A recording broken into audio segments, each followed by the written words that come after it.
Morning सबाइके এটা হচ্ছে বিয়ের পরের দিনের ব্লগ। এখানে আমি খাচ্ছিলাম আর এরা আমাকে না বলে আমাকে না নিয়েই ফরেস্টের জন্য বেরিয়ে গেছিল। অ্যাকচুয়ালি এখানে একটা ফরেস্ট আছে, আমার মাসির বাড়ির পেছনে একটা নদী, সেই নদীটা পার করলেই ফরেস্টটা। ওখানে অনেক হরিণ অনেক পাখি দেখতে পাওয়া যায়। তো এরা সেখানেই গেছিল আমাকে আবার না নিয়ে, তাই আমি রাগ করেছিলাম, সেগুলো আলাদা ব্যাপার। তো এখানে এই যে এরা হরিণ দেখতে পেয়েছে, আমাকে দেখাবে বলে আবার ভিডিও করে নিয়ে এসছে। ওরা এখানে বসেছিল আর হরিণগুলো দেখো কত সুন্দর হেঁটে চলে বেড়াচ্ছে। এখানে অনেক হরিণই আছে, আবার অনেক পাখিও আছে।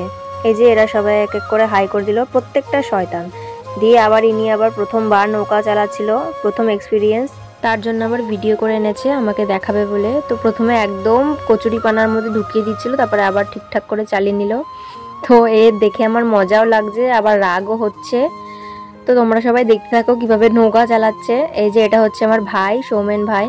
তো তারপরে সন্ধ্যাবেলা আমাদের চাউমিন এসেছিল, গেট ধরার টাকা দিয়ে চাউমিন নিয়ে আসা হয়েছিল, সেই চাউমিনই এখন খাচ্ছি আমরা সবাই। যেহেতু আমরা ভেবেছিলাম যে বাড়ির সবাইকে চাউমিনটা দেওয়া হবে, তার জন্য চাউমিনটা একটু অতিরিক্ত শেয়ার করা হয়েছে। যেমন 1 প্লেট চাউমিন আমরা 3 ভাগে ভাগ করেছি, মানে 1 প্লেট চাউমিন 3 জন মিলে খাবে।